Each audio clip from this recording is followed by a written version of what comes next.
طبق آخرین خبرها تعداد قربانیان سیل روز 11 می به 9 نفر رسیده است. از اینها 3 نفرشان ساکنان ناحیه شمس‌الدین شاهین، 3 نفر از شهر کولاب و 3 نفر دیگر ساکنان شهر حصار، بخش و کوشانیان هستند.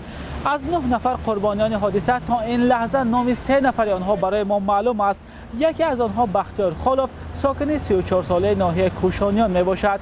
نزدیکانش به رادیوی آزادی گفتند که او راننده ماشین بارکش بود و وقت آمدن سیل در راه باختر دنقره قربان شد.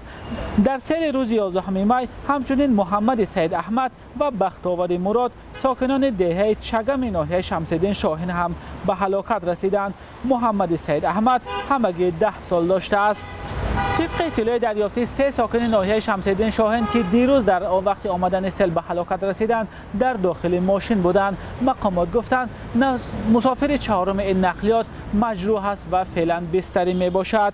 مقامات گفتند سیل روز گذشته بیش از همه به شهر کولاب آسیب رسانده است. فعلا یک هیئت حکومتی زیر رهبری نخست وزیر قاهر رسولزاده در شهر کولاب قرار دارند. صبح امروز آنها در شهر کولاب اوید به اون حولی‌هایی که ضرر دیدنی کردند و در صبح بعد از بازگشتن از این حولی‌ها جلسه فوری هم برگزار گشت که در آنجا اون دستوری که از جانب سرور دولت پیشنهاد گشت با کارمندان متصدی و از آن جمله راهبران رسانیده شد. مقامات کمیته حالت‌های فوق‌العاده گفتند آفت طبیعی یک روز پیش در عموم به 15 ناحیه کشور ضرر رسانده است، از جمله سیل به منزل و مال و ملکی برخی ساکنان ناحیه رشت، ورزاب، سنگوار، یاوان، خراسان، دوستی، بخش و مومن آباد ضرر رسانده است. همچنین راه درواز خاروق و راه کولاب درواز هم از سیل روز گذشته زیان دیدند.